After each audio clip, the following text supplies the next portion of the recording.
You don't have any Stephen King? You've got the shinin'. You mean shiny. Shh! You wanna get sued? It's just your fate. You're that geeky Stephen King kid. There's one of you in every school. Okay, that's him, that's Cujo. I was thinking along the lines of no TV and no beer make Homer something. Oh, crazy. Don't mind if I do!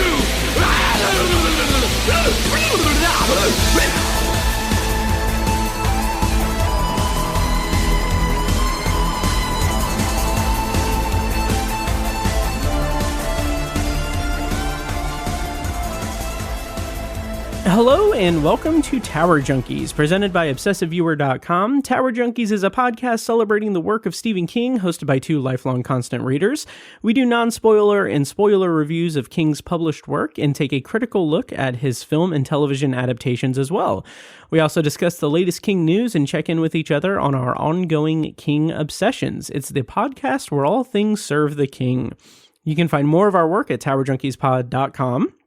You can also like the Facebook page at facebook.com/TowerJunkiesPod and follow us on Twitter and every other level of social media at Tower Junkies Pod. And if you'd like to support what we do here, you can become a patron at patreon.com/ObsessiveViewer for a ridiculous amount of bonus content spread across all of ObsessiveViewer.com's various podcasts and anything that just strikes my fancy that I want to throw into the world with a microphone.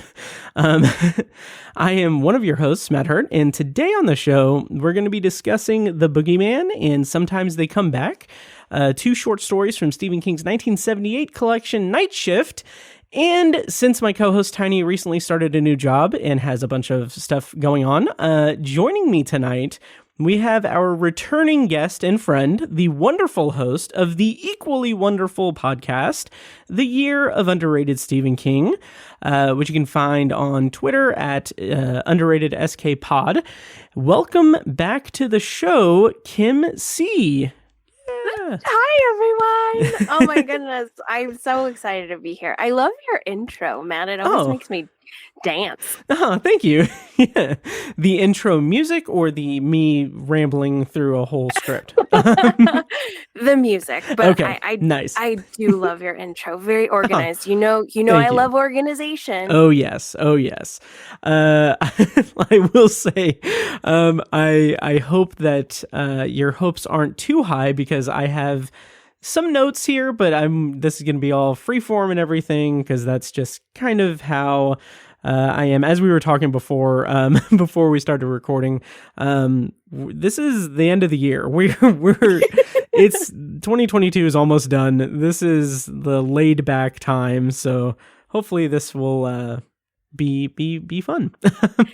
AKA we be tired. Yes. We be tired. Oh yes. I I rested my eyes after work tonight and I was just sitting here I was in my recliner. I had the lights off and everything. I'm just like, okay, I set an alarm, and then my upstairs neighbor, because I live in an apartment, my upstairs neighbor came out and ran down the stairs, and I heard her talking on the phone saying that her DoorDash went to the wrong building or something. And I'm like, oh, okay. Apartment living. Okay. Awesome. No nap for me. Yeah. Oh, yeah. So, Kim, how have you been? And if you could tell the audience, again, where they can find you online and what's been up at the Year of Underrated Stephen King. I'm so excited. I always get so a burst of energy every time. So I have to tamp myself down, calm down crazy. I've been really well. This has been a great year thus far. Yes. On the show, we've made a lot of friends. We've had a lot of constant reader interviews. I wasn't able to read as many King novels or King titles as I would have liked this year, but I'm really proud of what we've done on the show this year. So it's been good. We've had about 26 episodes, super great content and fun stuff and growth and all the things. So I have been really well in that area. Nice. In life, can't complain. I might a little because, right. But yeah, we can't complain. Things are good. Nice. Love life's great. Family's good. health is decent, Mhm. so I've been extremely well. I'm very grateful. It's been a good year. Awesome. Well, I'm very happy to hear that, and just all the respect in the world to your show. It's just such a fun deep dive into Stephen King's universe and world and all the peripheral stuff attached to it. So, big fan of everything you do, really. Thank you so much, Matt. That is so kind. And yeah, you likewise. But yeah, thank you so much, especially at the end of the year when you run out of gas and you kind of look back and have crippling self-doubt. So it's so appreciated. Oh, And yeah, of course. I think I missed your earlier question about where folks can find me. Yeah. I'm on Audible now. It's Nice. wild. Yeah. So you can actually find me on Audible, which is very cool. Mhm. I don't really know how that happened. It's an early Christmas miracle. Nice. So we're on Audible, all the podcast outlets. But you can always say hi on Instagram or Twitter or underratedsk@gmail. The good old Nice. email. Oh, I yeah. will write you back. Being a teacher, I will be in touch very quickly because that's what I do. Is grade papers all the Very time. nice. Awesome. And of course, links to all this will be in the show notes of the episode. Yeah, it is the end of the year. I'm not sure. I'm just going to peel back the curtain. I'm not sure if this is going to be the last. Well, I think either way, it'll be the last episode of the year of 2022. So yeah, I'll just go ahead and commit to that. This is our farewell to 2022 episode. And the reason why I was so awkward about that, and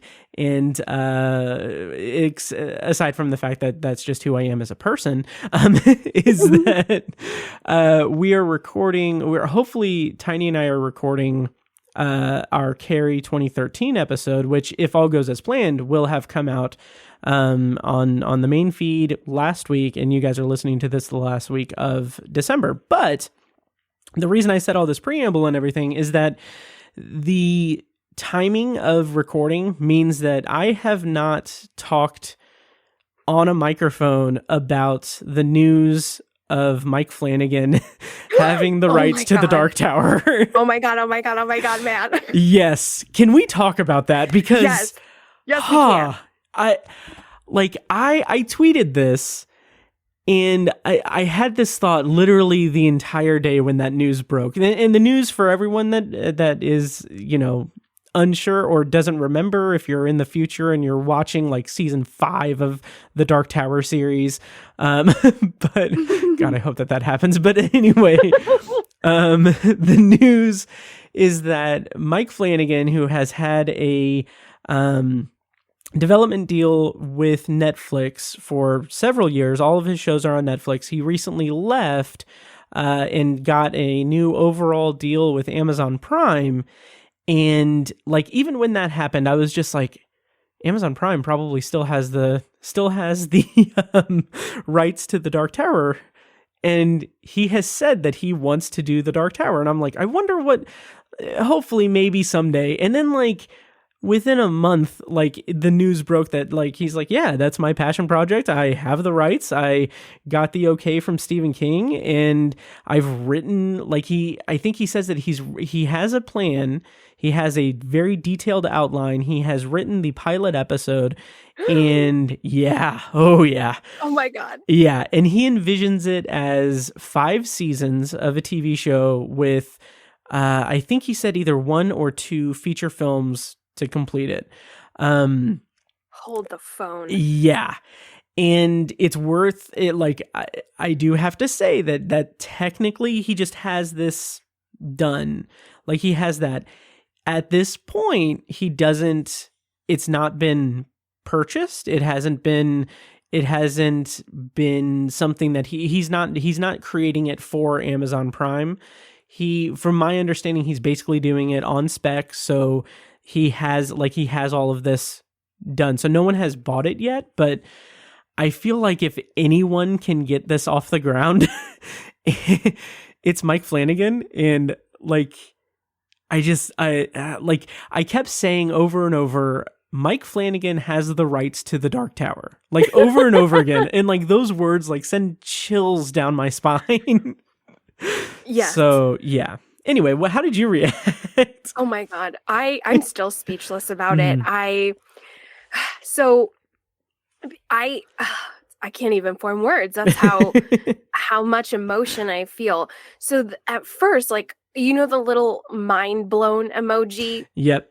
That's basic. That was me. I absolutely, because this is our greatest dream, and it came true. Oh yeah. And I'm just like, I can't even. However, shortly after, the immense excitement and joy hit me like a train, like blame the mono, perhaps. Yeah. I was like, oh my God, what if what happened to Revival happens to DT? And I was like, no, I can't speak that evil. Right, no. right. But I was, oh my God, my heart took flight when I heard he was doing Revival, because I adore Revival. It's one of my all-time faves.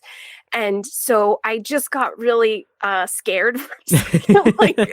like I can barely breathe. I'm so excited about this. Yeah. And if it somehow gets, you know, pulled out from under us, I will collapse. Oh, I will me collapse too. in a public place.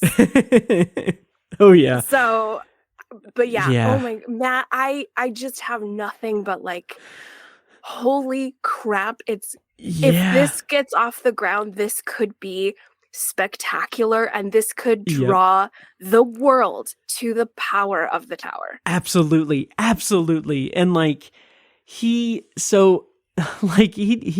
posted a TikTok, which his TikToks are amazing. Like, I don't get on TikTok that often or anything, but like whenever I see like one of his, I'm like, oh yeah, I'm gonna watch it. They're always hilarious. They're very clever and fun.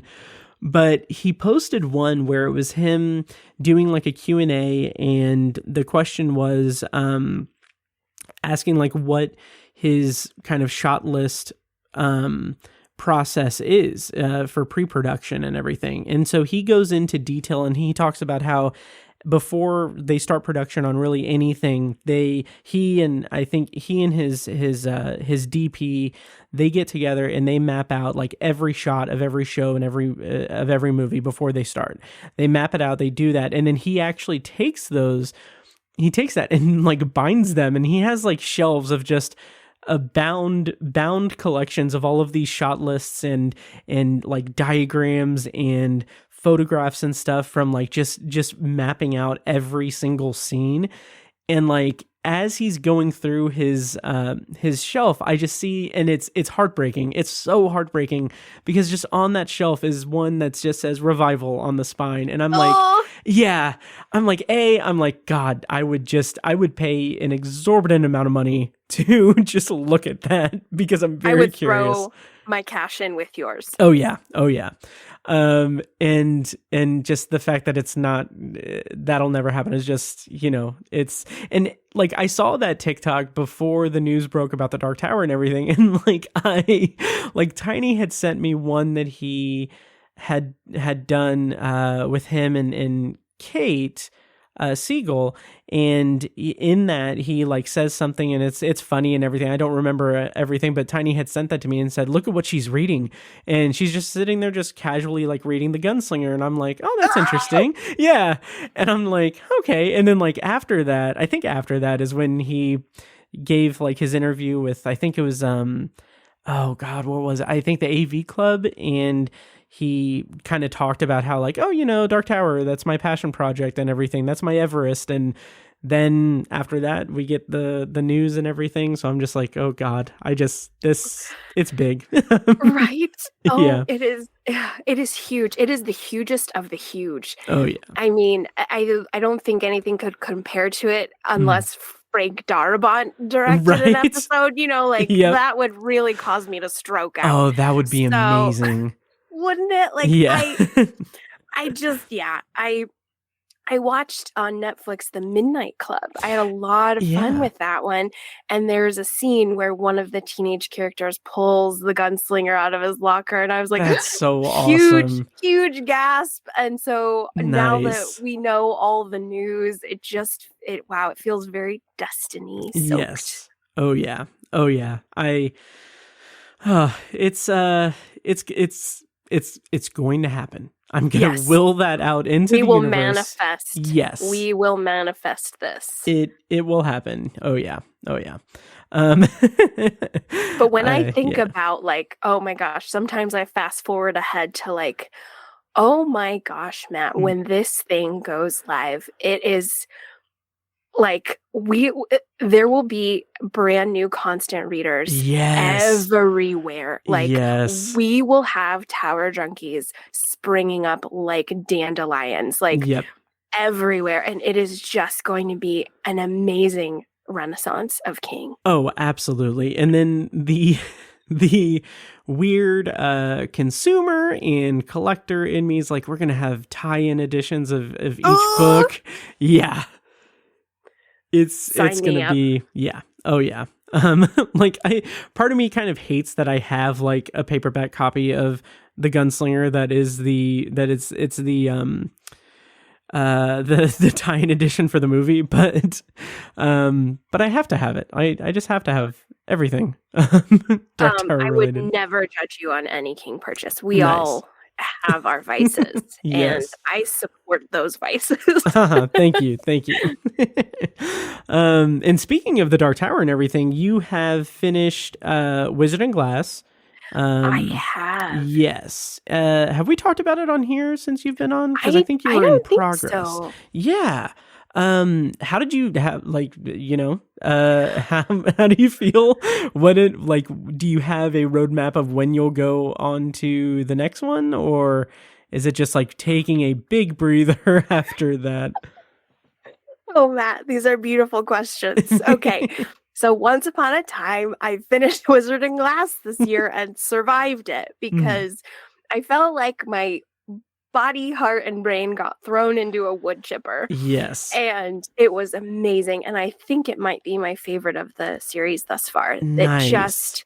It just rocked my world, Matt. Oh my gosh. I really, really love the Wastelands.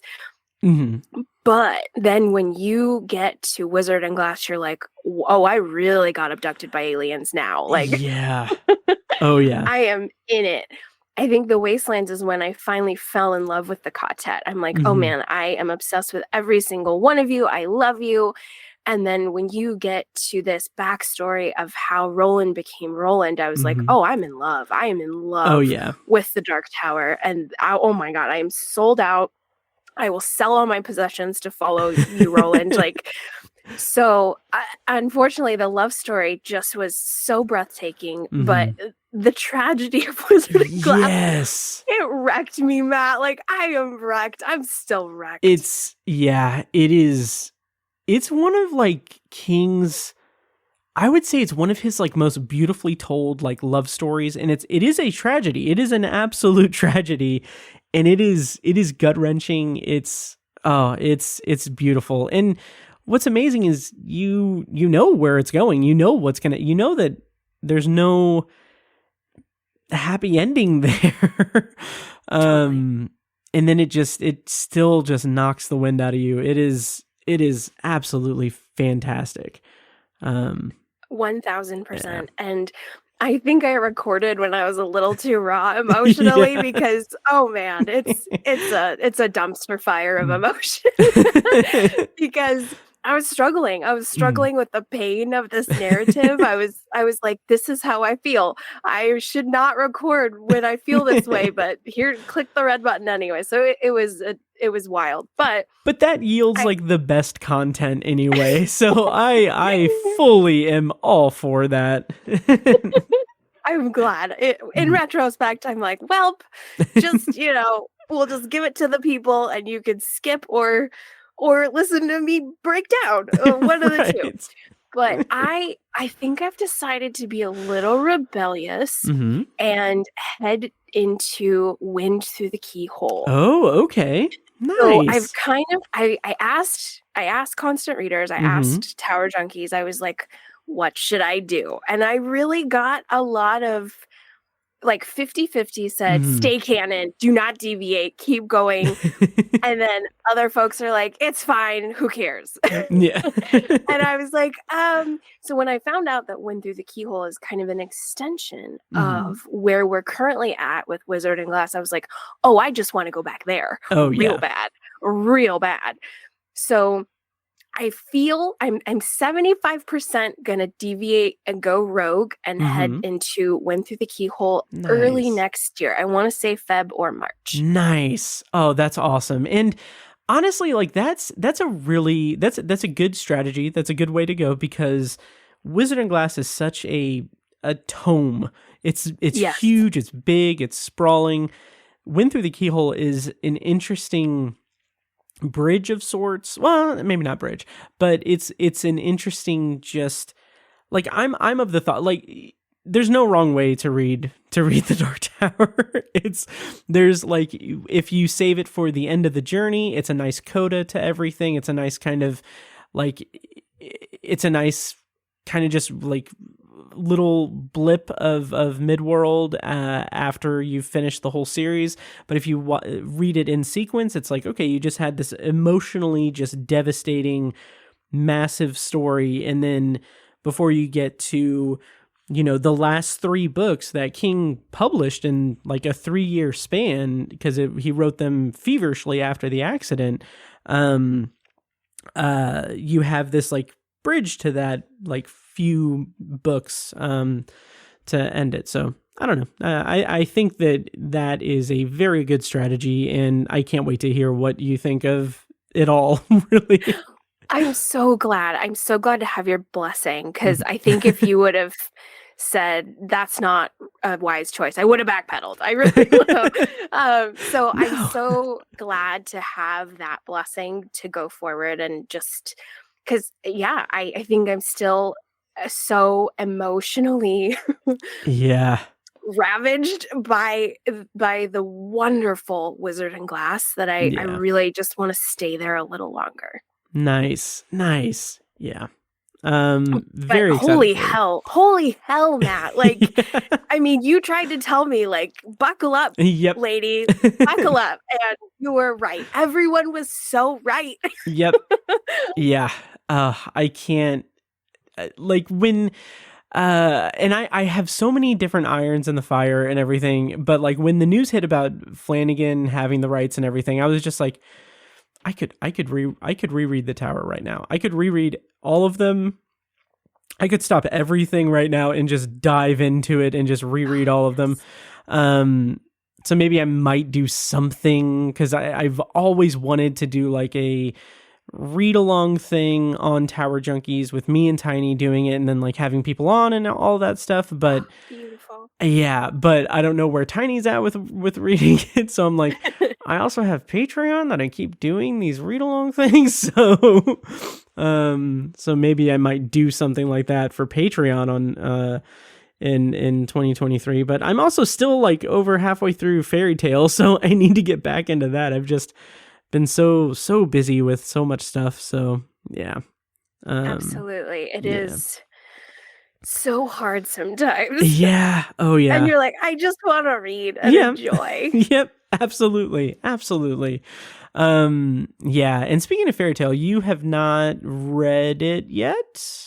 Not yet. Okay. No. So I have my beautiful hardcover ready to go. I'm looking at it right now. Nice. So I am sort of planning because of course I'm salivating like everybody. I just want to dive in right now. My own dad read it and he was like, why don't you read it now? And I was like, Dad, tempt you, not a desperate man. And so I think I don't know if I want to do Eyes of the Dragon first and maybe read it second and kind of have this side-by-side fantasy comparison. I love that. Right? So I was thinking about doing something cool like that. So it's still in the stew pot, but Fairy Tale will 100% be read in 2023 for sure. Very nice. Yeah, it's funny because I said this on Patreon, but and then I just kind of lost it because I mean, this is just how I am. I'll do something and then I will see something else shiny or something, or I'll just be too busy. But like one day I was just like, okay, I have like my reading, like the chapter sections, like I know what section of chapters I want to read before I record for Patreon. So I just went to like a coffee shop nearby, took my laptop, I listened to the audiobook, I typed up notes while just there, and I was like, I cannot put this down. Like I can't, like it is just so, it's so rich, it's just so beautiful. And then a month and a half passed and I haven't gone past that, but still, but in that moment, it was like, that's nothing to do with the quality of the book, because the book is amazing. But yeah, it's really, really fantastic. Yay, that makes me so happy, because I just, oh my God, Matt, he's in his 70s. Yeah. And these novels keep getting better. It's so magical. It's just so incredible. It's incredible. Yeah. Incredible is the word, like that. It can't, and that's something that like, I can't fathom like the work ethic of him. Like truly, it is truly like his purpose. Like just the fact that he still even has the energy to just pump out a book a year, or sometimes 2 books a year. And he, like, it is clearly, like, it's inspiring that he's someone who's just doing what he loves and doing what he's meant to do, and is obviously able to be a massive, massive success at that. But it's just, it's beautiful. It's beautiful to be a fan of Stephen King. Yes. 1,000,000%. And sometimes when I think about it, I'm like, it's like one of those religious miracles, like one of those holy sites where you're like, this stone will rain tears, and you're like, what? And then it does, and you're like, it's a miracle. Yep. I feel like that's King's work. Like, we just get this book and we're like, all right, I don't know if it's as good and then I'm crying on my couch and I'm like, this is the best thing ever. And I feel it's miraculous is the word. It's miraculous that at his age, he has all the money in the world. He doesn't have to do this. He could have thrown in the towel 100 years ago, and he just continues to give to all of us. And it's just the most amazing thing. And I get really emotional when I think about it, because I'm like, this is so great. This is so great, Steve. Yep. It is incredible. I can't, I literally can't even. Yes, absolutely. Yeah. Can't even. Oh, I yeah. can't. Oh yeah. And then we have also the added bonus of like people that are discovering King, like you said. And like my friend Mike, he will occasionally send me a text and be like, oh, hey, what was your top 19 again? Or he'll say like, oh, what should I read next, or whatever. And like, amazing. Yeah. And like the last couple of weeks ago, he was like, so I'm thinking about, what King book should I read next? And I was like, okay, this is hard. I was just like, all of them, but, but I think, and I hope that he is going to, tackle Under the Dome. And yes, I'm going to like force him to come on the podcast to talk about it, because I have a feeling he's going to really, really like that one. That one is so wonderful. That one is, oh my gosh, I read it right when lockdown happened. Oh no. A poor choice in retrospect, but that was a transforming book. That was wild. Oh yeah. Oh yeah, geez. I remember, and I've shared this anecdote on the podcast before, but I remember early 2020 when the lockdowns were starting to happen, like when we knew like, oh yeah, lockdown, everything's gonna shut down.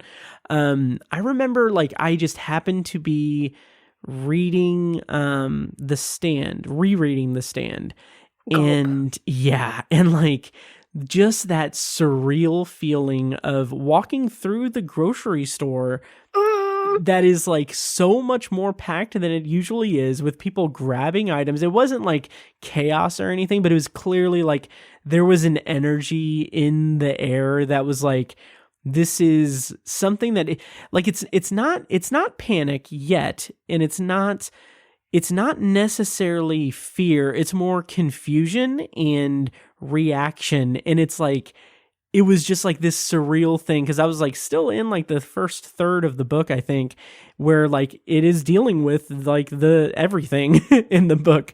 And I'm just like, this is just so weird. I'm grabbing things that I know will have a longer shelf life because I'm aware that I might need those to have a longer shelf life. It's just, that was weird. Absolutely. I love how you said that. It's not quite panic. Yeah. But I think that, oh man, that was so accurate, Matt, because I remember feeling that like existential awareness and dread and like, oh God, I need to shift my thinking here real quick. Yep. Do I have enough toilet paper? I don't know. Oh yeah. Oh yeah. Oh man, dark times. Dark times. We survived. Yeah, but let's get out of the darkness and talk about two very light short stories.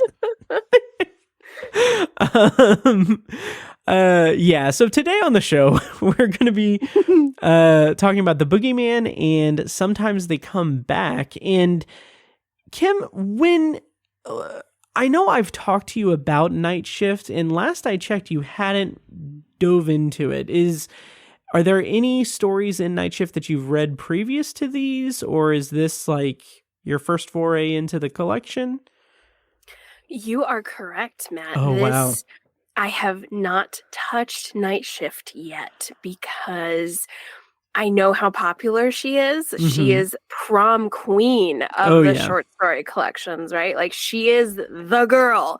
So I was like, I'm going to wait. We're going to wait on Night Shift. Mm-hmm. A little bit further down the journey.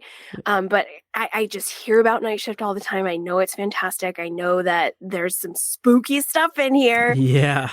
So I love all Matt Hurt homework assignments. So I was like, we're doing it. We're doing it. Nice. I love King short stories. Let's do it. But I have never read anything in Night Shift yet. That's wild because my like as everyone knows, because I am a shameless self-promoter on Patreon, I have done several read-along things with the short story collections, all grouped together,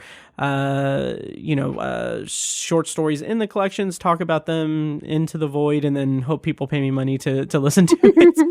And when doing that for Night Shift, which obviously was the first one, I think I did that the beginning of this year, but or maybe last year. I don't remember. Time is irrelevant. But but the thing that struck me about Night Shift, and I'm curious if these two stories kind of have that effect on you, but these are stories that he was writing when he was barely making enough money to make ends meet, to feed his kids, to get like, I think there's an anecdote in one of the collections and like one of the introductions where he says that like these are like, this was a time where the choice was food on the table or antibiotics for an ear infection that one of the kids has. Like it was that like dire.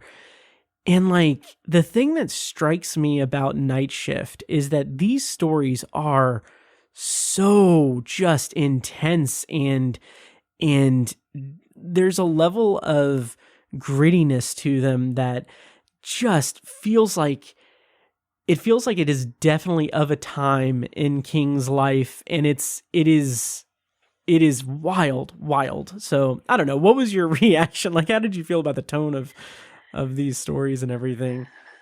Oh my gosh, Matt. Yes, in all caps with like 50 exclamation marks. Okay, so you hit it on the head. This guy writing these stories is keeping the lights on. Mm-hmm. Like these are prize fighter stories. Like he is going for the knockout and he's going for it fast. He is not wasting any time. And what's super fascinating, especially with sometimes they come back, Mhm. is you could tell the writer in him really wants to linger a little bit, Yeah. but he's like, no, I got to get to that punch ending. I got to get to the jabs. I got to, throw these punches hard and fast. And so that was fascinating to see in Mhm. these stories. Like, and now we have these, later short story collections that are fantastic. And, Mhm. we've got novellas and 60 pagers and 80 pagers, and he just really allows it to linger. But in Night Shift, he fights it. Just with these two stories, I could see that. I could see that he's fighting it. It is fascinating, Matt. It is so cool. And I'm so tempted to keep going because I'm just like, oh man, this is another level. This is just like King at his like most wild, Mhm. hungry. I think hungry is the best word. He is so hungry. Oh yeah, and you can just sense it. You can tell. I love that. I love that observation about it. It just like he wants to linger with it, which we'll talk more in depth with sometimes they come back. But like I had this experience where I was like re-listening to it to prep, and I was listening to the audiobook of it, and I like it gets to a point where I'm like looking at the time and I'm like, okay, there's like 9 minutes left. And like I thought for a moment, like, wait, no. This just means that like my app has like a chapter and then the next one is the like last 40 minutes of the story, because I couldn't remember. And I'm like, no, this is lean. it just lives there. And I'm just like, oh my God, like it is wild. Tight as a drum. Oh yeah. And I fully think that if you were to go back and just read Night Shift cover to cover, it is all like that. Like the whole collection is just wild, crazy stuff and lean, and just it's him like just throwing so much stuff out there that's just crazy, and it's an impressive collection.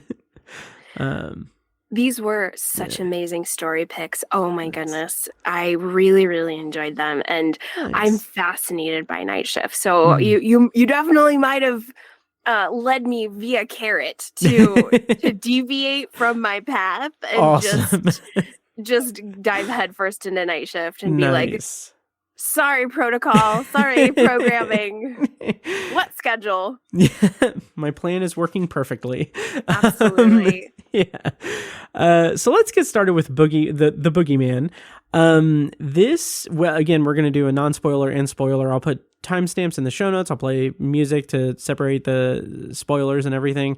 But I think that's how I usually do it with short stories. Anyway, we'll see. The Boogeyman was first published in the March 1973 issue of Cavalier magazine before it was collected in Night Shift in 78.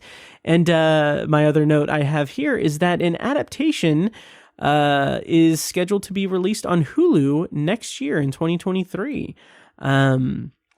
Which I'm very curious how they'll adapt it, but we'll see. But it is the story of a man who is speaking to a psychiatrist about his children dying, and it is. Yeah, it's a wild one. It's a very wild one. Kim, what did you think in non-spoilers about the Boogeyman? Okay. Well, so this was very cool. I think that's, to put it succinctly, like, this was very cool. I really like what he is doing with our narrator, Lester Billings. Mm-hmm. We encounter his voice straight away talking to psychiatrist Dr. Harper. Mm-hmm. And right away, King sort of introduces this idea to the reader, which is one of my favorite literary devices, and that is unreliable narrator. Yes. It's like, oh my goodness, you be cray, sir. Like, you are unwell. Mm-hmm. Everything that's coming out of your mouth is crazy town. You are bananaballs.com. Okay. Yep.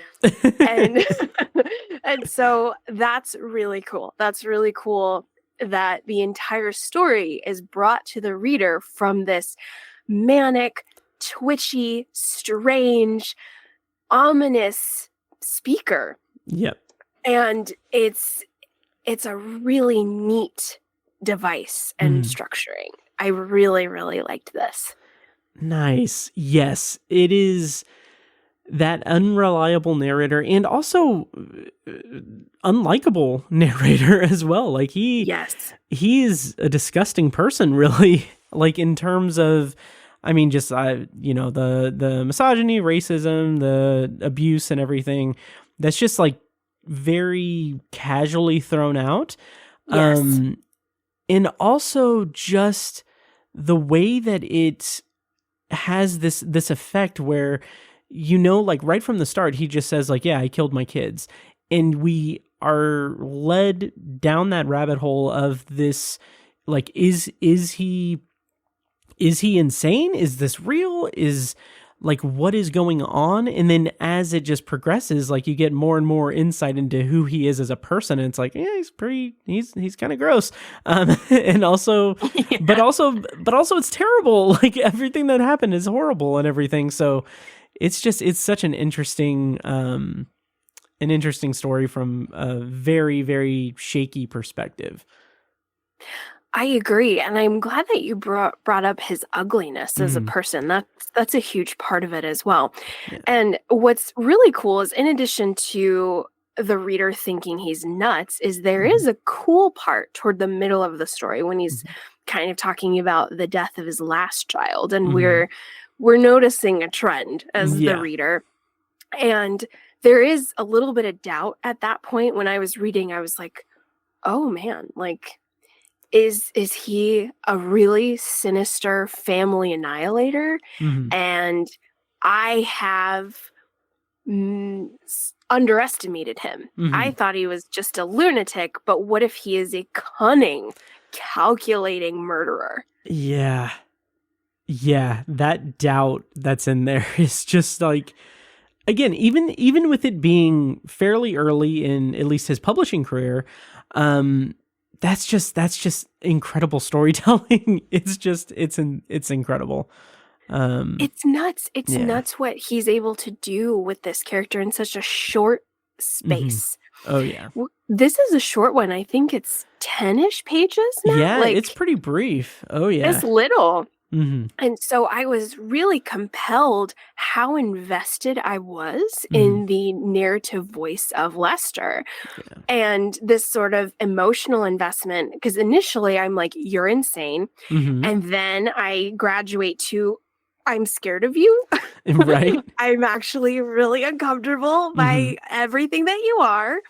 And then the third act is quite surprising. Oh yeah, absolutely. And something that I also find very interesting about it, and it's something that I've talked about in the past, but like, since I also do Anthology, which is about me going through the Twilight Zone as a first-time viewer, all that stuff, check out anthologypod.com. But anyway, what I'm finding as I go through Stephen King's like short fiction and filling those gaps in my readership of Stephen King, while also simultaneously like deep diving into the Twilight Zone, I'm finding so much influence from Rod Serling and the Twilight Zone in Stephen King's work throughout his entire career. And the Boogeyman is very, very similar in structure, and in kind of overall story to one of the first 5 or 6 episodes of the original Twilight Zone series, Perchance to Dream, which is about a man who goes to a psychiatrist's office and he is talking to the doctor and he's telling him about a recurring nightmare he has where a woman is taunting him and beckoning him onto a roller coaster, and he is afraid that if he falls asleep, he's going to die. And so he's just telling this harried account of like all the dreams that he's had and how he hasn't slept and everything. And so like that's a great episode of the Twilight Zone. And then I read the Boogeyman, and it's like it is very clearly like a riff on that. And I'm just like, it's amazing that someone as talented and focused as King can simultaneously repurpose to an extent, like something so heavily repurpose something that's already been created, but create his own unique spin on it and thing. Because he never feels like it never feels like he's being derivative. It never feels like he's ripping it off at all. It's always him noticing the majesty of what's come before him and putting his own voice into it. So it's a really interesting kind of exercise to see the patterns that emerge and the similarities between his influences and what his work. So I don't know. Anyway, that's a long-winded way of saying Twilight Zone good, Stephen King good.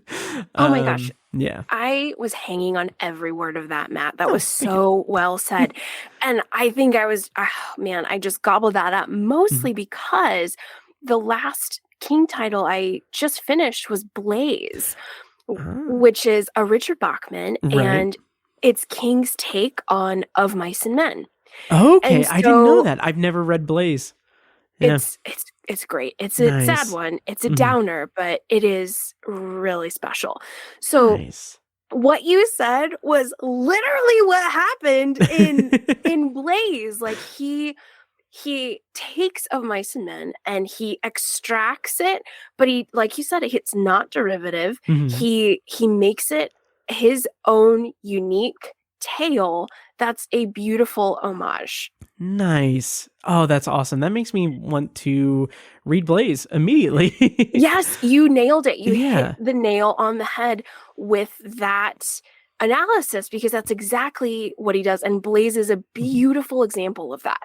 Nice. He really looks at the Steinbeck's texts, Mhm. and he says, okay, let me take the heart of this and then paint a completely different canvas that Nice. has the inklings, it has these moments, but you would never ever say, oh, he's ripping it off. You would never say that. Right. Oh, that's awesome. That's so awesome. And one of my favorite just anecdotes also from Night Shift even is Battleground is a story that is very much a nod and a unique spin on another Twilight Zone episode, The Invaders, which is about these miniature aliens that come and wreak havoc on this woman, isolated in a house. Obviously, there's a nice twist at the end. And Battleground is that with like a Hitman and G.I. Joe like figures, or like just like army men toys. And it's just like, it's amazing. It's just so cool to see him riff on that kind of, on stuff that's come before him. So yeah. I love it. I love it so Nice. much. And I nerd out epically when it's classic lit, because Yeah. it just, I think it gives it new life, but it also encourages readers to take a look at these classics. And that just makes me so happy Yep. because we teach them in school for a reason. And I think at the end of the day, King is a forever English teacher. Oh, absolutely. Absolutely. So yeah, to get back to the Boogeyman, do you want to go into spoilers for this short story? Let's do it. Okay, I'm going to play a little bit of music to bring us into spoilers, and then we are going to be spoiling the Boogeyman. If you want to skip ahead to our talk about Sometimes They Come Back, check the show notes for timestamps. And yeah, so I'm going to play music now.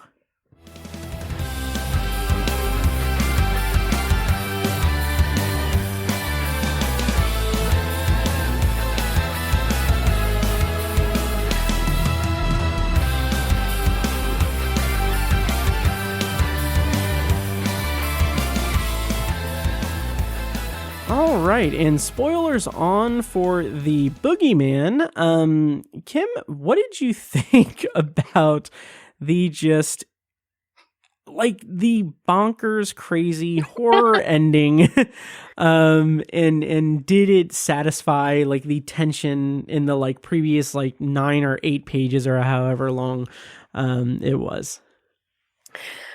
Great question.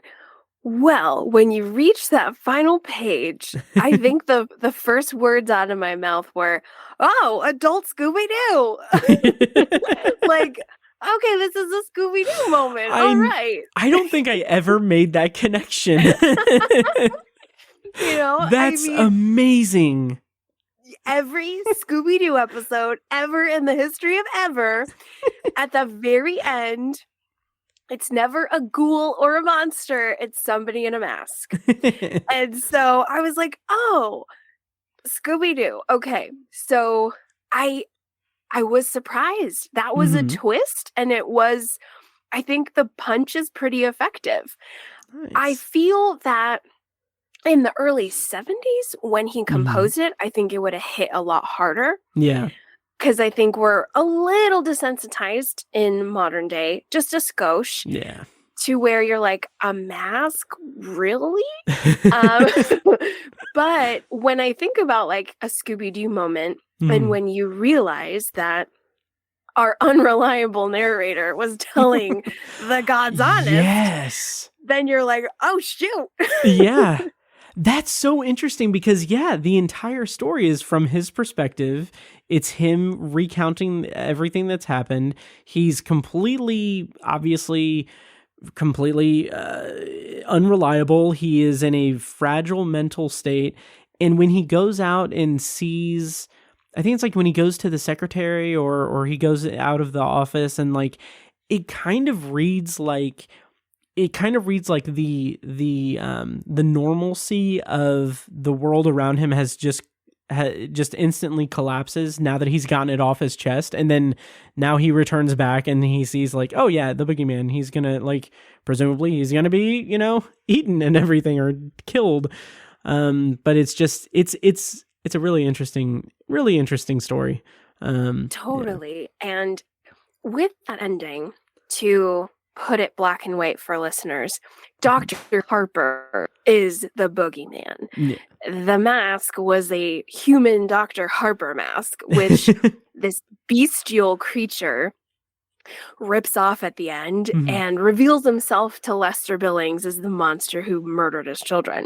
Yeah. And it's shocking. It's a big twist. But I think when I really thought about it, Matt, one of the big fears I have, especially that King exposes, is human evil. And what really freaks me out is, as somebody who's a huge fan of therapy and I'm a verbal processor, so talking things out is my jam. Nice. And just to imagine being vulnerable in front of a therapist and then my therapist becoming a creature, that was frightening. That's a frightening concept. And I think it really can still hold up in modern day in that regard. Wow. Yeah. That's a very interesting read of it. I'm just focused on the punchline. I'm focused on like it being the representation of this being that will always haunt him and is going to just eradicate his family no matter what, and then he's going to be the last one to succumb to it and everything. I didn't think about that in terms of him bearing his soul and getting everything off of his chest just for it to be like a ruse of sorts, and just like there's such a darkness to it because there's no reprieve from him bearing his soul. Like he doesn't have that catharsis because it's instantly just ripped away from him. And that, it is so dark, so dark as hell in that regard. I was like, oh, whoa. When I think about that feeling I got, like, vulnerability and then exposure and danger in that vulnerability. In Rose Matter, which is a bonkers King novel, it's wild times, really still worth the read for sure. But this was written in the 90s when King was really exploring domestic violence against Yeah. women. And so he has a women's shelter and a healing group, and like oh God. Oh my God, Matt. He completely bulldozes that bubble of safety for those women, and it is wow. dark. It is dark, unsettling, upsetting. Mhm. So the punchy ending of Boogeyman, it's effective, it works, and you're filled with that doom that I think he wanted you to have as the reader. Yeah. Like, the floor got pulled out from under you. Like, oh crap, that guy was telling the truth. This is really bad. Yeah. But when I look at that vulnerable zone he was in, and at the beginning of the story, he's like, I can't go to a priest. I'm not Catholic. I can't go anywhere. Like, this is my only hope. I only have this moment, and he's super manic about it. And I think in present day, we have a lot more reverence and respect for mental health. Mm-hmm. And so when you read this story now, you're like, oh my God. Yeah. Oh yeah.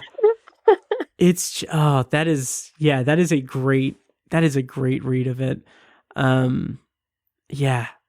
There was something else I was going to say about that, but I can't remember. But it's brutal. It is so just pulling the rug out from under us is absolutely great, and just the leanness of it, how quick it is. It is incredible because you get so much backstory. I mean, he goes through so many kids dying and everything, and it is incredibly lean. And even when he gets to the point where, like, we know what's going to happen. Like, we know that like when he says that he and his wife moved, we know that it's going to follow, and it's another kind of like sad and tragic kind of thing. But yeah, it's a good one. It's a very good one. It really is. I was super fascinated, and I read it more than once to kind of just get my bearings a little bit. Mm-hmm.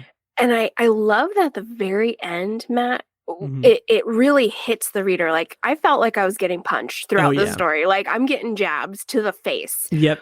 And then at the end, I get a huge gut punch, and the wind gets knocked out of me because the reader has that crushing realization that he was telling the truth. Yes. Our narrator was telling the truth the whole time, because you 1000% do not believe that. Mm-hmm. You're like, you're insane / you could be a crazy killer. It's you. You killed your kids. Oh yeah. You're a nut job. You are the bad guy. Mm-hmm. You, Mr. Lester Billings. And then at the end, you're like, whoa. Yep. It wasn't you. Yeah.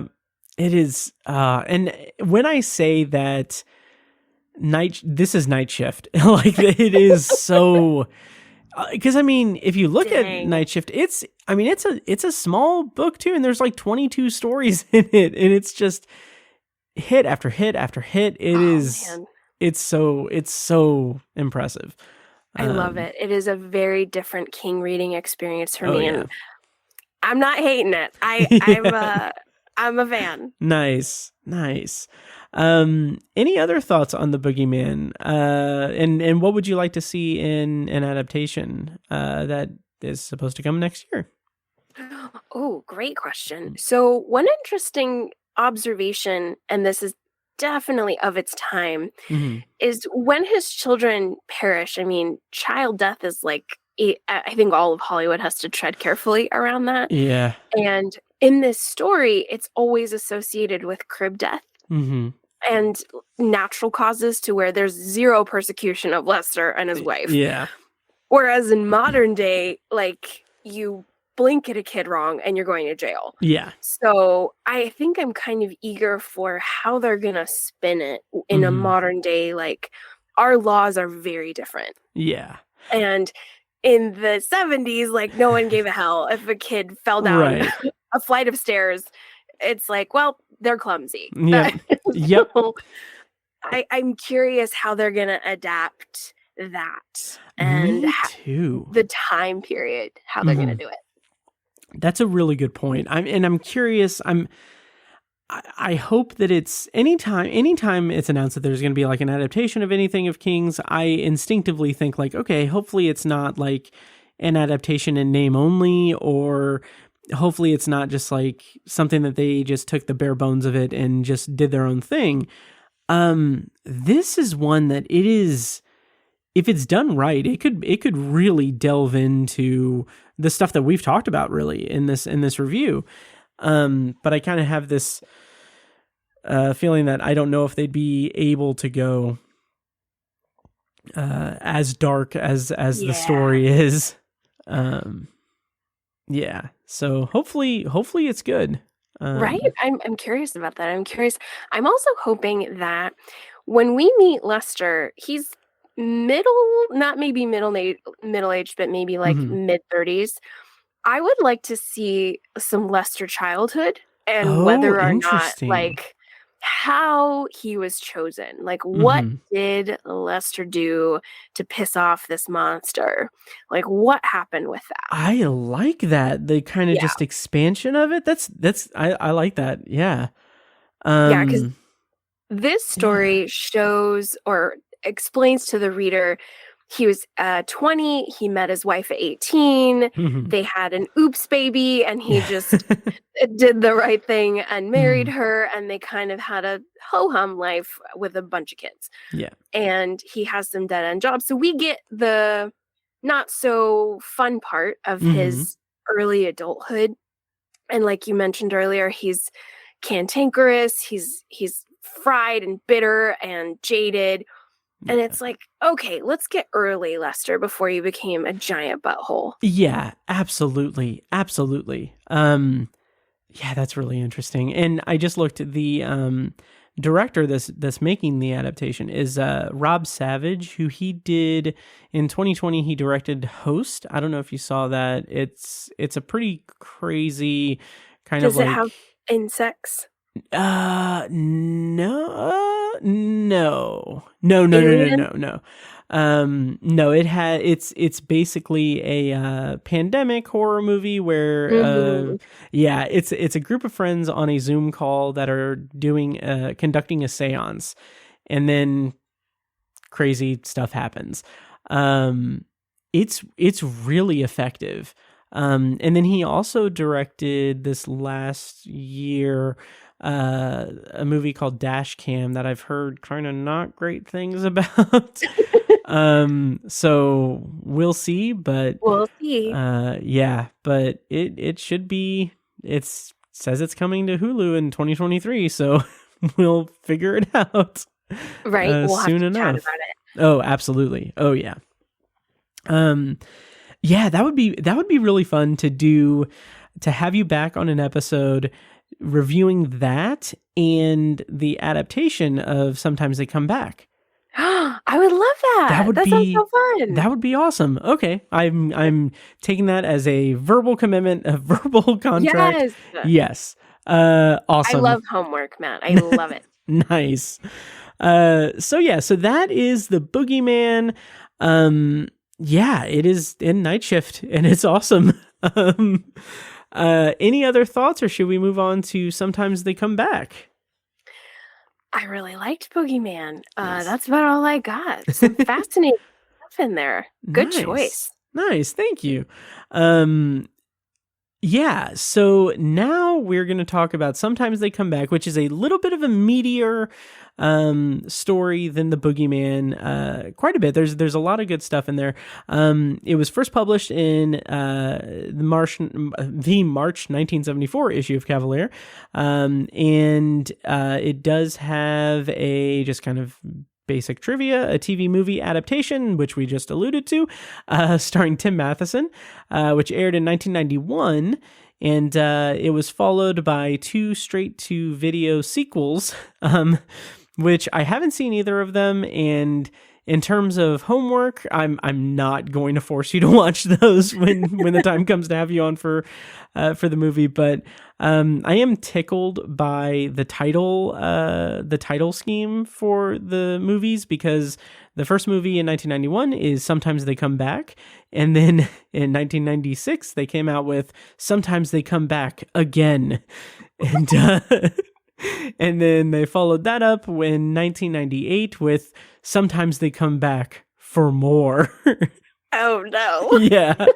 So I kind of think that can maybe tell you what to expect quality-wise, but Copy that. yeah. But the story is about an English teacher who is very much disturbed by some students that keep popping up in his class after he had confronted some demons from his past and had kind of a bad mental spell, basically. Kim, what did you think, in non-spoilers, of Sometimes They Come Back? Wow, Matt. Firstly, holy hell. This one hit real close to home. This was triggering, to say the least. I loved it. Nice. This is an absolute wow for me. This is a wow. This is was shocked by the spooky, shocked by the darkness. Yeah. This was nuts in a great way. I really enjoyed it. The premise is just terrifying. And as an instructor who's had more than my fair share of oddball weirdo students that have made me a little unsettled to head into the classroom on a given day. Okay. You know, I've gotten some really freaky stories. You know, I've had some bad apples. This was effing terrifying. Like, this was just a nightmare served up.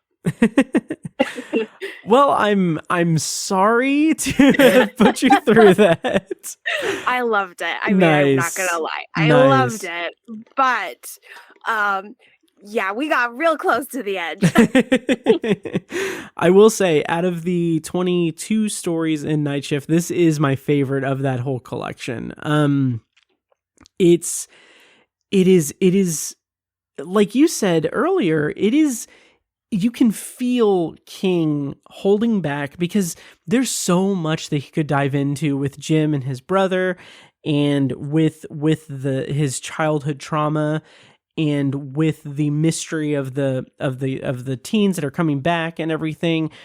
But it's such an exercise in brevity and just horror. Like, it is just so lean and mean, and every time I revisit this story, and we won't spoil it until we get to spoilers, but every time I revisit it, I honestly forget the ending. Like, I forget what happens at the end, and I'm just like, I'm kind of shocked and blown away all over again each time. And it's just the mark of just a really fantastic story.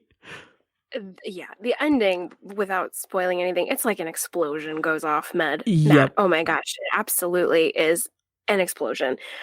One of the things that I love about King, in addition to him being a brilliant writer and character creator, I mean, as horrible as it is, when King explores childhood trauma, you know it's just going to be rich and deep. Yeah. Oh, yeah. And done with care, and just there's an effectiveness to it that's just so, it feels so raw. It feels just so raw. Oh my gosh, Matt, you are correct. Yeah. And with this childhood trauma, like, this is one of the most shocking and graphic. Yeah. And I mean, I looking at it and looking at a lot of King's stories where the characters as children have horrific things happen to them. This is really up there by being one of the most horrific things someone could survive, I think. Like, this is as dark as it gets, folks. Yep. And very haunting and very sad.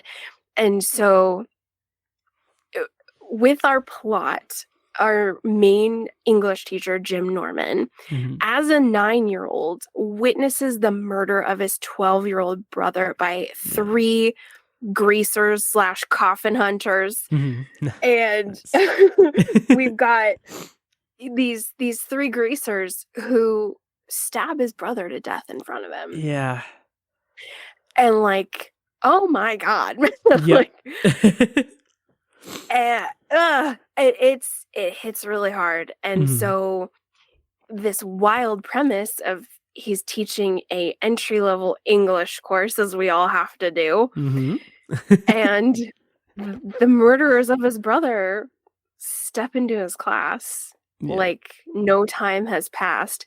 The premise is genius. Yep. It's hauntingly good. And it's genius. Absolutely. And it's so interesting that I don't remember if I purposely chose these two stories together. Actually, no, I don't think I purposely chose both of them for this reason, but it's so interesting that both of these stories are about people that are confronting traumatic experiences in their life and either searching for catharsis from it or searching for rescue from it. And here, what I found so interesting this time reading Sometimes I Come Back is that King kind of slowly brings us into what happened with his brother. And he slowly brings us into it through fragments of dreams that Jim has at the beginning. And I just found that to be just appetizing. And then when we get it, it's a floodlight on the story that just opens it up and makes it just so traumatic and horrifying. And with such a realness to it, that just kind of brings us into the supernatural stuff later, and it's captivating. I love that observation. I think it's so well said. And what I really love about how this story starts off, piggybacking off of what you said about these minute little fragments of what's tormenting Jim, is what's also really crazy, Matt, is I totally thought you orchestrated these two stories because they have a lot in common. I was like, oh, look at this mastermind, Matt, creating this wonderful plate for discussion. I will take that credit, no matter how undue it is.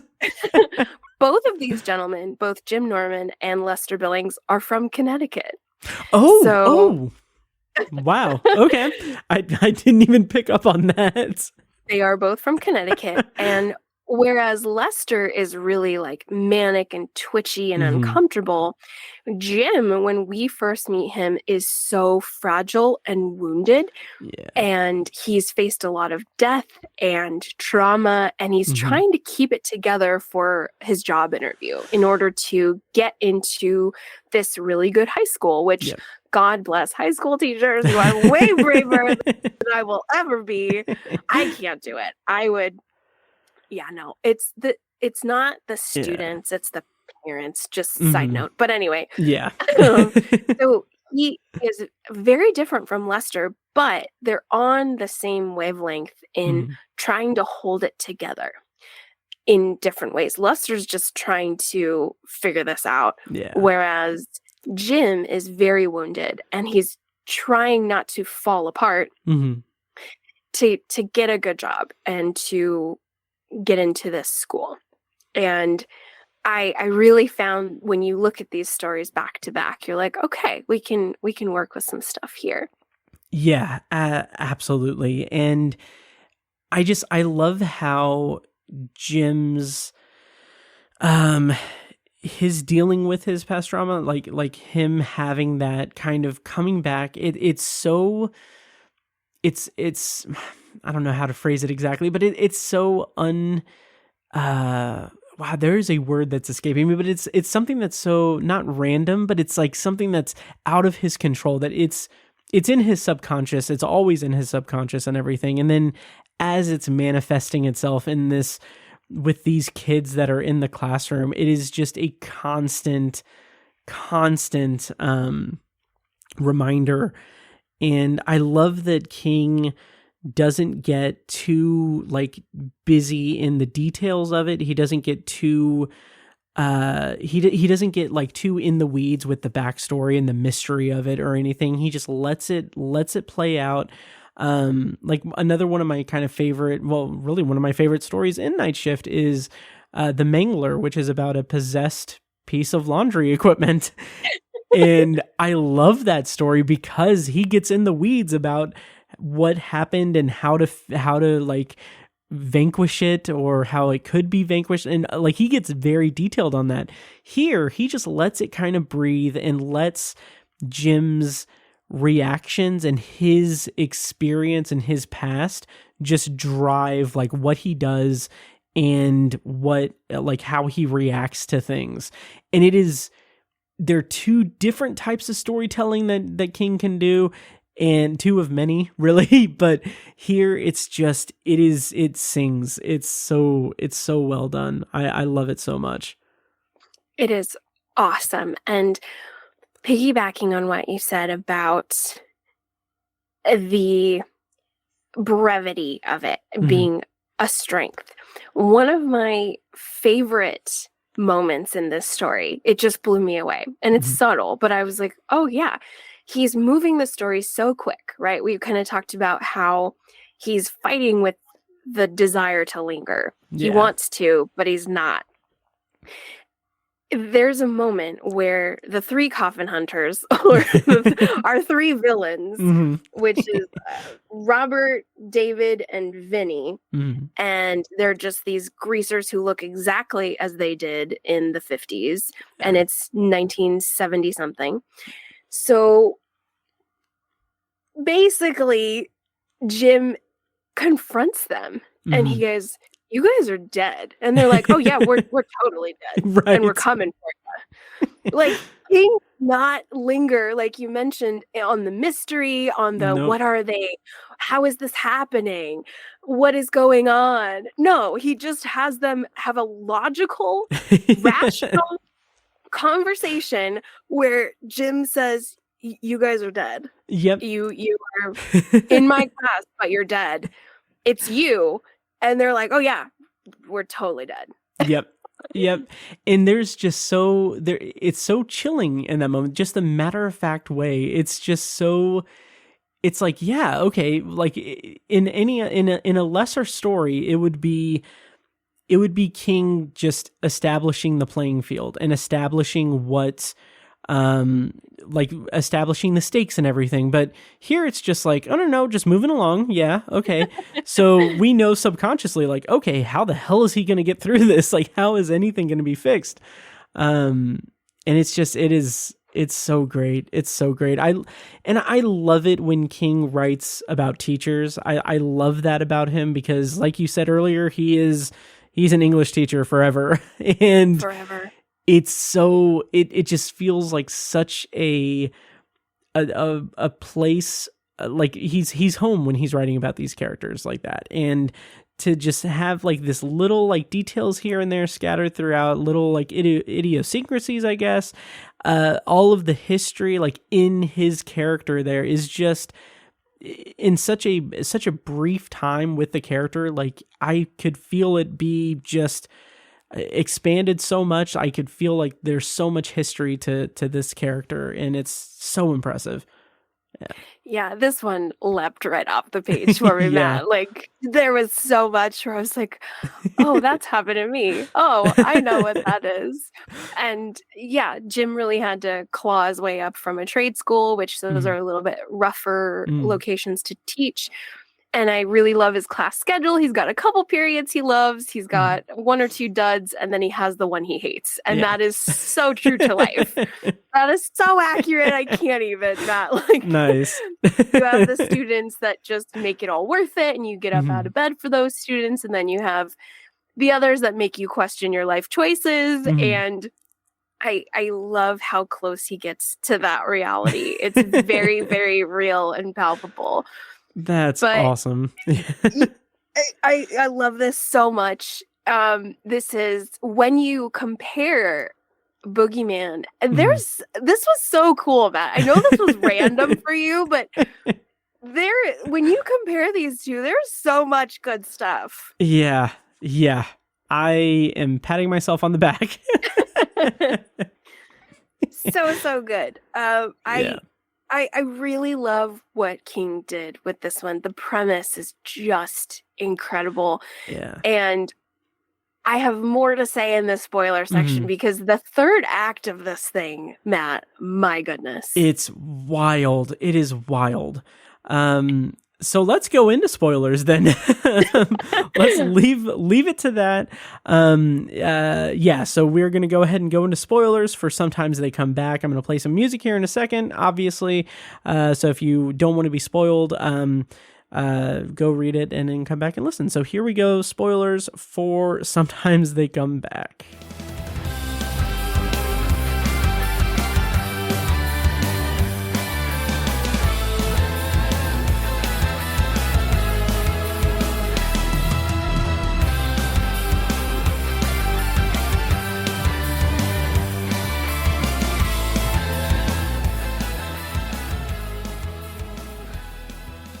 Okay, and spoilers on for Sometimes They Come Back.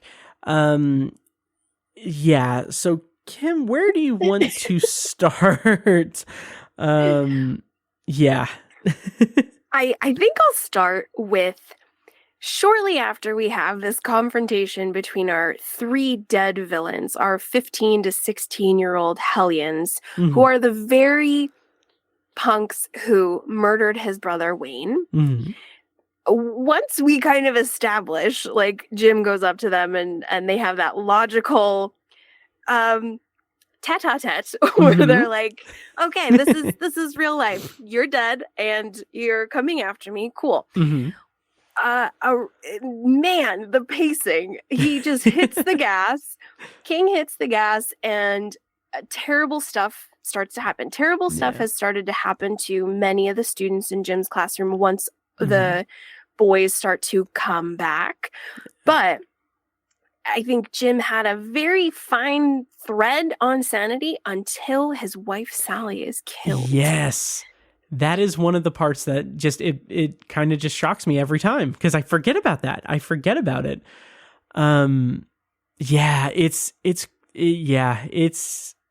It's rough. It is a rough time for him. Oh my gosh.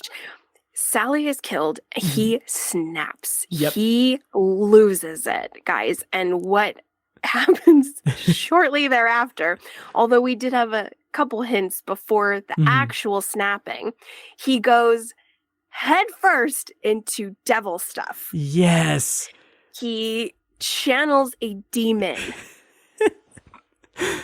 It is so bonkers awesome. And like, there's a moment where, I don't know if it's when he first says like, oh, you guys are dead. And they confirm it, or if it's later, but like he asks one of them, he says like, where were you at before, like coming back here? And then there's just that little brief point where he's like, yeah, he looked off into space and he looked a little troubled and everything. And I'm like, that's the point of his plan, like coming, like just sparking right there. Is like, okay, they're going to come and kill kids to replace them. And then they're going to, I don't remember if it's when it's definitely not after his wife died, but he's like, this is how I'm going to beat them. I'm going to just bring what they're afraid of into like a classroom, basically. It's wild. Matt, it is so wild. Like, wild is the perfect description for this. All caps, wild. Yeah. Because, so he basically, right away, like, there's zero additional alternatives in this. Yeah. Like, maybe I should get a priest, or maybe I should get a doctor, or he snaps. He was struggling with his sanity, really the whole story. Yeah. He full on snaps. He really goes all in with summoning a demon. He draws a pentagram. He has physical items. He chops off his fingers. He chops off his fingers. Like, that is... And I love that. I love how King writes that, it's like, oh yeah, he chopped off his first finger. Like, okay. And then like he has trouble with the next one. And it's like, it's such a fun like fake out sort of thing where King's like, okay, I'm not going to go into the detail of him chopping off his finger, because just the fact that he chops it off is horrific enough and everything. And then it's like, oh no, wait, actually I'm going to go ahead and go into detail about how he can't break through the bone and he ends up just breaking it off himself, because I am the puppet master and I have you in my like I'm pulling the strings of your fear centers with this story. It's so great. It is, and it's bonkers and it's off the wall. So he summons this demon who speaks in his mind a little bit, and then we actually physically see that the demon looks like his brother Wayne, which is like, oh my god, terrifying. Oh yeah.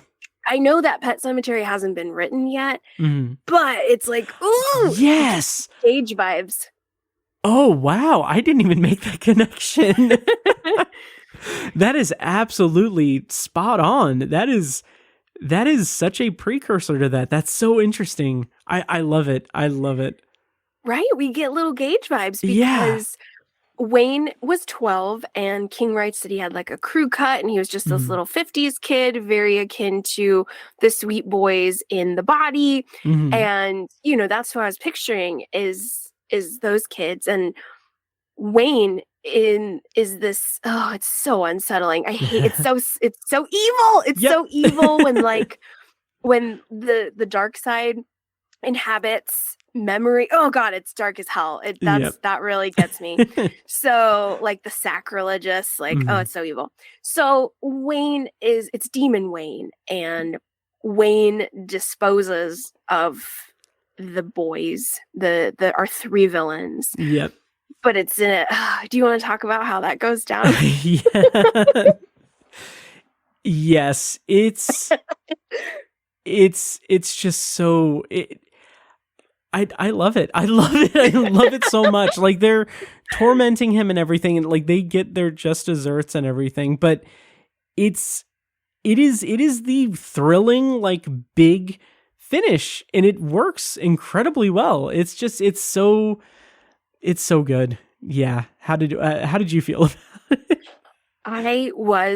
My jaw was like hanging open. Mouth was agape as soon as the demon stuff started happening. I was like, wow, we wasted zero time. Yeah. He just went straight for it. He has chopped off both index fingers. This is happening. His big brother is now a demon manifested.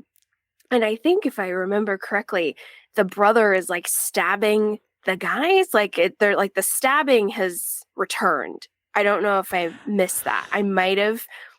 Don't remember. But something, it's so explosive and bombastic. And the way that King talks about it is very like that intimate horror where it's just that childhood memory on loop. Yes.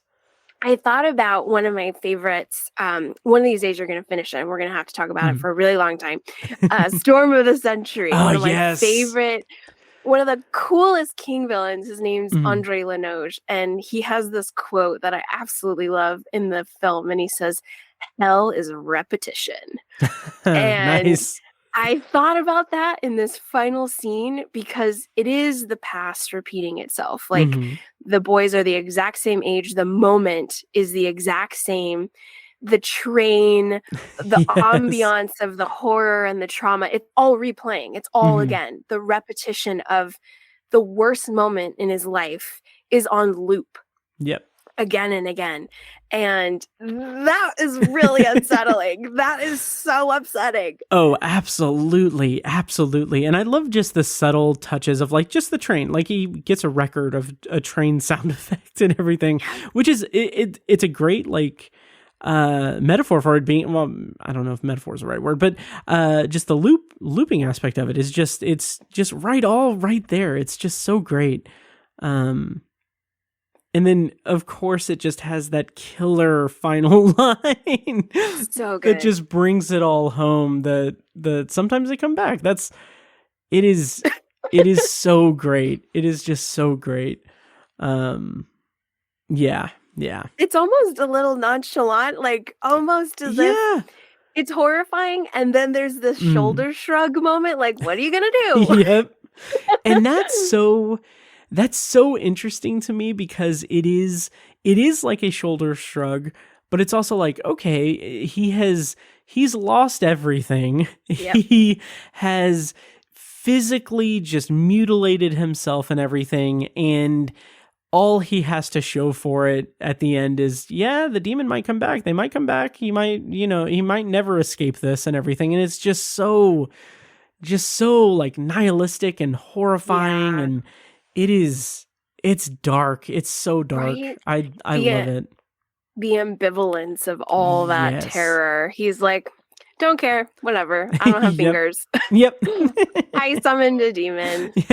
At least I got the dead kids out of my class. Right. Like, that's really cool. It's like when you reach that point of shock and, like you mentioned, losing everything, you're just detached from reality. That's creepy. Oh yeah. And it's so great to see King whenever he's able to just kind of marry those two fear centers of story, where it's like a psychological horror and physical, like in-person horror, I guess, like physical horror versus like psychological horror. It's the whole package. It's incredible. It reminds me a lot of Misery, actually. At least the ending with the mutilation and being haunted. That one's super climactic. I forgot about that. God, that is one of the most badass fight scenes ever. Oh, it's so good. It's so good. I survived Misery last year, and I hated that book because it was the darkest thing I've ever read, but simultaneously I knew in my bones this was the most brilliant thing I had ever read. Like, this was sheer genius. But that final scene, what I love, just really quick tangent. Yep. Is the whole story of Misery starts with champagne, which is my favorite drink. Nice. And it starts with champagne with Paul making a very poor choice and driving drunk. Mm-hmm. And it ends with champagne, with Annie bringing out that bottle to celebrate finishing the book, and all hell. It's so great. So Matt. awesome. It's amazing. That has got to be one of the. And by the time I felt like a hollowed out husk of a human by the time I reached the end of Misery. So that fight scene was the most brutal animal thing I've ever seen, and you're ready for it. You're ready to rip her apart. Oh, 100%. It's glorious. It's absolutely glorious. Huge fan. Oh yeah. So sometimes they come back. The movie, I won't say anything to color your expectations or anything, except that obviously the story is better. But I kind of feel like it's one of those. I don't know. What would you like to see in the movie? I'll veer off of my criticism of it or anything so that you can go in fresh. What would you want to see in the movie? That's a great question. With Jim, I'd like to. We kind of get a hurried accumulation of everything he's going through at the beginning. So I think I really need a kind of microscope on Jim and his sadness to make that bonkers ending seal and really stick. Because I think right now, as the reader, you're so shocked by it. It's shocking. And I think with a really good adaptation, we need to see him break. Like, we need to see the pain and the drama and all of the loss in his life compounded again and again and again, to where when he just goes to Demon Town and starts chopping off limbs, it's not like a, oh my God, like a shocked thing. It's more like, yep, yep. This makes total sense. So Yep. I would like the drama. I really want it Mhm. to be a dramatic piece. And because if you're going straight to Devil Town, Mhm. you are desperado. And I'd like to explore that a little bit. Like, Mhm. what did he try before devil stuff? Like, did he, Yeah. like, what did he try? But then again, the story does a great job of saying he was powerless with how quick they were picking people off in his life. Mhm. He Yeah. was absolutely powerless. People, they are dropping like flies, Matt. It Yeah. is scary fast. And he's finding out about some of them just completely. It's kind of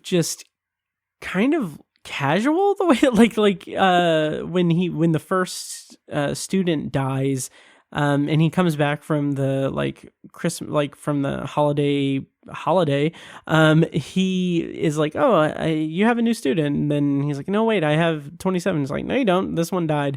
It's just like, it's so like, what, like, wait, what? But it is something that it just feels like this ever-present kind of thing. And I love how as committed to brevity as the story is and the way it unfurls and everything, I feel like the greaser's torment of him is such a slow burn in contrast to just the escalation of all the tension and horror and everything, because they just show up one by one and they're killing off kids, showing up one by one to replace them, and then you don't even it's really up to him to get them out of his life and out of to conquer those demons. And obviously it's not until his wife dies that he really, breaks, like you said.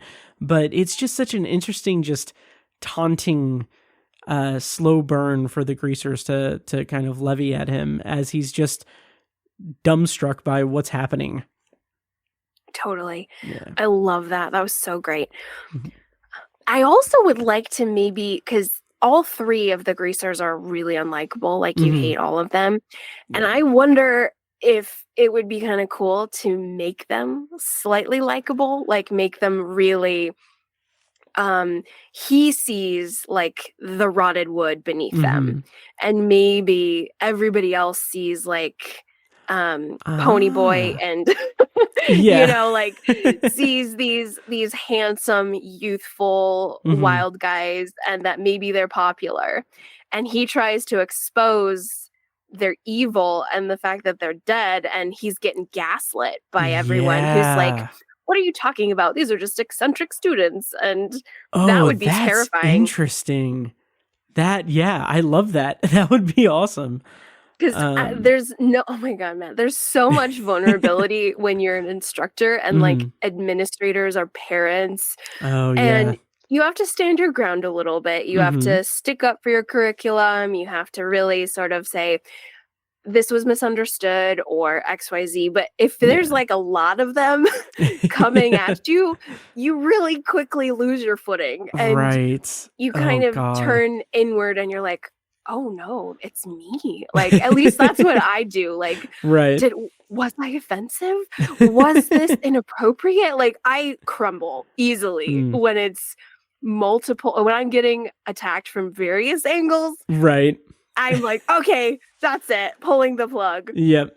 So I would maybe like to see all the other educators in my life just cringe and die inside, and have Jim get gaslit by these standout greasers and pillars of the community when we know that dramatic irony that these are undead murdering freaks. Right. I like that. That might be fun. That reminds me of, and this is maybe a slight tangent, well, definitely a tangent, but in 1996, it's available on Prime Video. Did you ever see the Rick Moranis and Tom Arnold movie Big Bully? It rings a bell. It does. Okay, so it's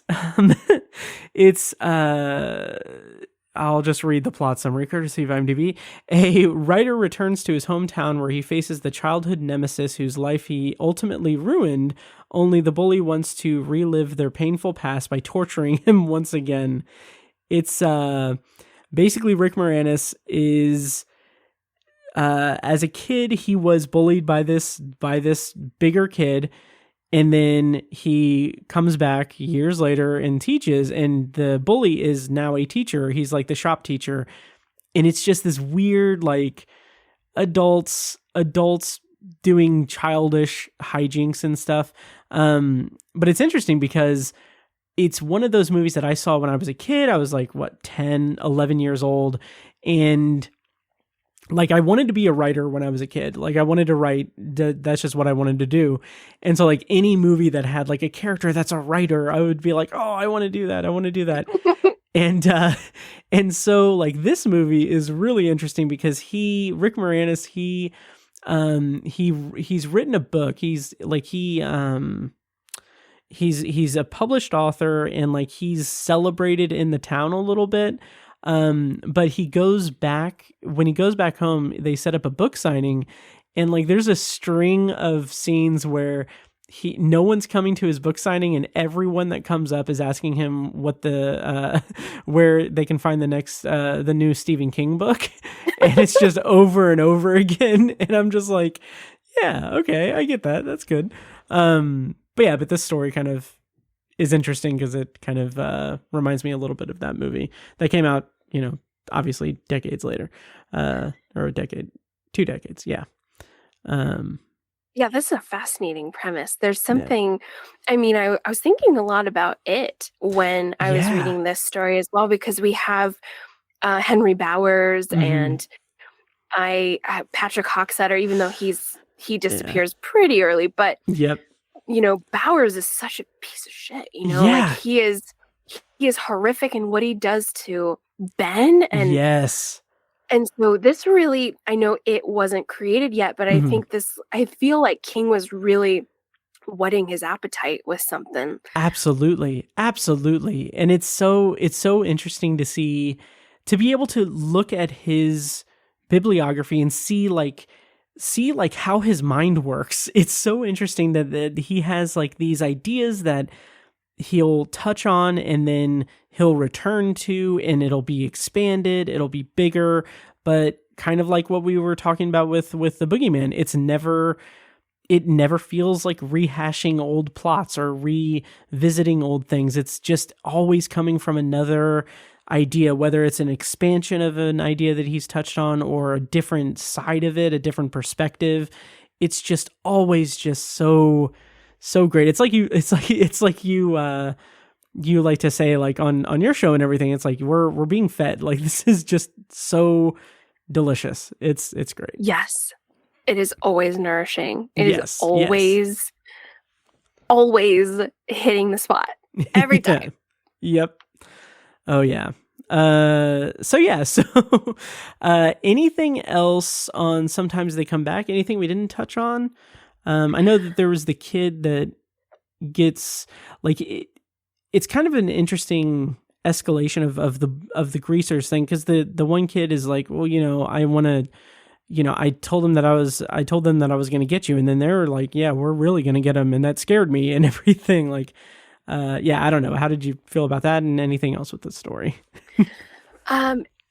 That's one of my favorite parts of this story, man. I just love like the sound logic and King not wasting any time with lore or any time with the preposterous 1 in a trillion. Like he's like, this is a macabre, dark, gothic story. This is the reality. They're back from the dead.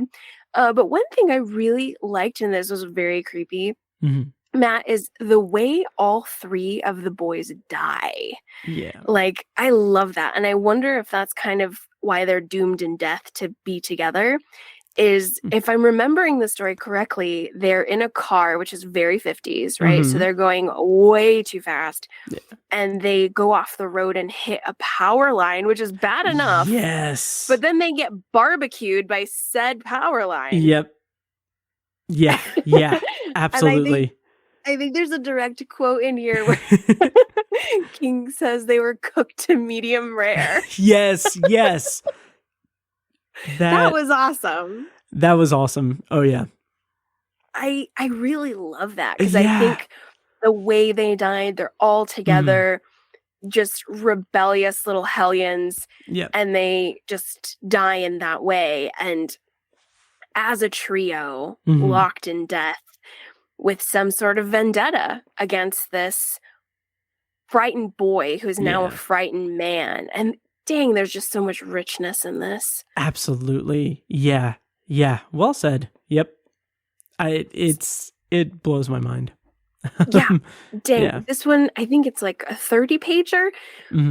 And this one, like we've mentioned earlier, it's so fascinating to see King really forcing himself to hold it in. And I would love if there could be not necessarily an expansion on this story, but I don't know, something similar. So, like, I would love to see what King would do with this today. It's very cool. Oh, absolutely. And like you said, he does kind of touch on that, or he does kind of play with that a little bit with it down the road. It's a little bit different, but I love that idea of like physical manifestations of past trauma and haunting someone who has not let go of something horrific because it is the most horrific thing that could happen to them, basically. And it's just so eloquent the way that it's just a, like I said, physical representation of it, and it is just so good. Yeah. You are so right, Matt. This thing, I think sometimes they come back as a cornerstone for it. I really feel this is the seedling, this story. And I'm granted I haven't read all in Night Shift, so there may be more, but I feel this is a huge contender. This little sproutling is, I think, definitely pollinated the Dairy Kids and the Losers Club and what Pennywise does to all of them and all of those childhood traumas. We've got that sproutling here in this story, and it's so cool to see. Yep. Absolutely. And it's funny because like earlier in the episode, I was saying like, yeah, I just want to reread The Dark Tower and do nothing else and everything. And I'm like, I haven't read it in a while. Oh my God. I will do it with you, Matt. Nice. I will do it with you. We need to do it. Oh, absolutely. I feel the pull. I feel the pull so bad. Yep. It's so dang good. It's just a game changer of a book. And I've only read it once, and that's not good. Well, granted, it's a long one, so it took me like 6 weeks in human time, and I didn't have the audiobook, like brick and mortar, page after page, day after day. Yeah, I felt like I Oregon trailed it. Yes. Until I reached the coast and I was a different person. Yep. I've banged the drum for the audiobook so much that people are annoyed, I'm sure, but Steven Weber reading it is one of the best like audiobook performances I've ever heard. It is. That's why I want to do it. So good. I have to, like, you're maybe like the fourth or fifth person who echoes that, and I'm like, oh my goodness, I got to get on it. I have to. What am I doing? What am I doing? Absolutely. Yeah. Yep. Everything else is a lie. Everything else is false. But I think 1000%, if there is a new Stephen King fan out there or a constant reader and you have not yet read, sometimes they come back.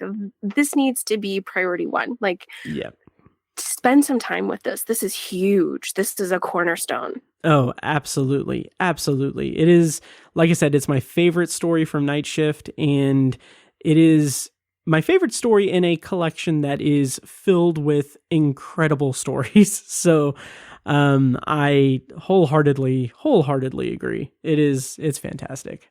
So, yeah. I might have to break all my plans and just read Night Shift, and that might have to happen. I really hope you do, because it'll give me an excuse to reread it myself. Excellent. And It's so good. It's so good. Again, it's him, it's Hungry King, and he just puts everything out there. It is so good. Yeah. Thank you for this homework assignment. It Oh was yeah, so absolutely. Yeah. Yeah, thank you for joining me for this and coming back on the show and everything. So that's our review of Sometimes They Come Back and The Boogeyman. Yeah, so we can start winding down because I've taken up so much of your evening. But I love it. Always thank know you. I love it. I never ever want to grow up, go to bed, all the things. Same here. So once again, if you could tell the listeners where they can find you and where they can find your excellent podcast, and if you can give us a peek at what you have coming down the pike with the podcast, if you have anything planned. I know that it is the end of the year, so it's understandable if there's like nothing immediate. So yeah. Absolutely. Well, my name is Kim C, and I host the Year of Underrated Stephen King. I teach university English for those of you listeners who are like, why won't you shut up about being a teacher? I'm a real one, and I love it. It's great. And so a couple years ago, I decided to talk about King the way I would in my classroom. And so the podcast was born, and I met a bunch of friends like Matt, who are just the cream in my coffee. And it's always a blast talking about King and reading these novels and feeling like I know this secret language and that I have instant friends. So we just celebrated our 100th episode a couple months back. Yes, congratulations again. Just so great. So great. Thank you so much. I did not think we would make it. Oh man, did not. I wanted to give up many times. So, but I'm still having a lot of fun. You can find us on all the podcast outlets, but if you're on Audible, we're on there, and it's pretty cool. Nice. Apple Podcasts, Google, all the things. Please say hi if you have listened to the show for a while and you haven't yet wrote the show. I'm a huge pen paler. I love chatting with listeners and talking about King titles. I know King title is ever off limits, so if you pick one from super early episodes, I have, for whatever reason, I can't remember yesterday, but I can remember the King plots pretty well for the most part. So we can talk about these novels. You can write me at underratedsk@gmail. For 2023, we have just so many, but I am thinking about, if of course I don't nosedive into Night Shift first, right? I think it will definitely have to happen. But right now, even though I might change my mind 5 times, right now, I think I'm going to start 2023 with 4 Past Midnight. Oh, nice. Yeah, so I think I'm going to do the 4 novellas, and I'm going to dedicate an episode to each novella. So we'll really take our time. So I'm excited to read the Langoliers. I've never read any of these before. I've never, ever read anything in 4 Past Midnight. You have the happiest face. I am so excited for that because I love 4 Past Midnight. It is, and yeah. Like, yeah, yep. Yeah, thank you. Oh, okay, I feel more compelled because I absolutely adore novella collections. That's what started my King journey. So I'm obsessed. I'm absolutely in love with them. So I really want to spend some time with 4 Past Midnight. Never read it before. So I feel that will get us started into 2023, Year of the Rabbit. Hopefully it's lucky. And then probably right after 4 Past Midnight, I got to get back to Roland. I need to be with him and Susanna and Jake and Oi, and I miss them. I really miss everybody. Yeah. I got to get back to the quartet. So I think I will head back to the Dark Tower. So that'll probably get us into March. And then everything else, who knows? But I hope to have more constant reader interviews, make some more friends, because they're just a lot of fun, and it's just a delight. And I'm chatty Cathy and really social, so I really like doing them. So yeah, I think we're gonna keep this train a moving. We're gonna keep on keeping on until it's not fun anymore, but it's still fun, and it'll always be fun, I think, because it's King, and there's no better club to be in. Oh, absolutely. And again, huge fan of the show. Very, very excited for everything you just said. Like, I'm just still so like gobsmacked by 4 Past Midnight. The idea of you covering it, that's going to be amazing. I don't want to say anything about it because it's so good. I really like that collection. Yay! Yeah. Oh, that's so encouraging. And thank you for being just the coolest Stephen King bestie. I'm so proud of all your work, and thank you for having me on your show. I love this place. I love Tower Junkies, and you're such a tremendous support on my King journey, my Dark Tower journey. So mega hugs to you, Matt. Thank you so much, and thank you for coming on and everything. And we will definitely have you on Obsessive Viewer. We'll get that worked out and everything, because I'm excited to I can't wait. That. Yeah. Oh yeah. All right. Well, that will do it for this episode of Tower Junkies. Once again, Kim, thank you so much for joining me for this, and many Merry Christmases, holidays, and Happy New Year and everything to you. And once again, check out patreon.com/obsessiveviewer for a bunch of extra content. I just went ahead and just started playing myself out, so I'm going to talk while it goes. So, Happy New Year, Tower Junkies. Happy New Year. Long days and pleasant nights, and may you have twice the number. Yes, may you. And now, enjoy this short clip from our Patreon-exclusive RSS feed. For the full clip and more exclusive Patreon content, such as early access to episodes, TV, book, and movie reviews and reaction recordings, commentary tracks, and Patreon potpourri episodes, go to patreon.com/obsessiveviewer and become a patron at the minimum rate of $1 per month. Thank you and enjoy. I think that, because what I do is I have like a playlist, and I'll I'll have like a couple episodes of Freedom, and then while I'm asleep, then that's when my voice will come on and I'll start talking and everything, and I'll be doing my podcast stuff, like Patreon reviews and everything. And since I started doing that regularly, I have noticed, and this is really sweet, I've noticed that more often than not, when I wake up, pizza is laying like right next to me, like near the phone. Oh, and it's like, oh, it's Daddy story time. Daddy's voice. Yeah. This podcast was edited and produced by Matt Hurt and presented by ObsessiveViewer.com. You can find links to all of our shows at ObsessiveViewer.com/podcasts. For exclusive bonus content, including reviews, commentaries, and B-roll episodes, you can subscribe to our Patreon at patreon.com/obsessiveviewer. Thank you so much for listening, and we'll see you in the next episode.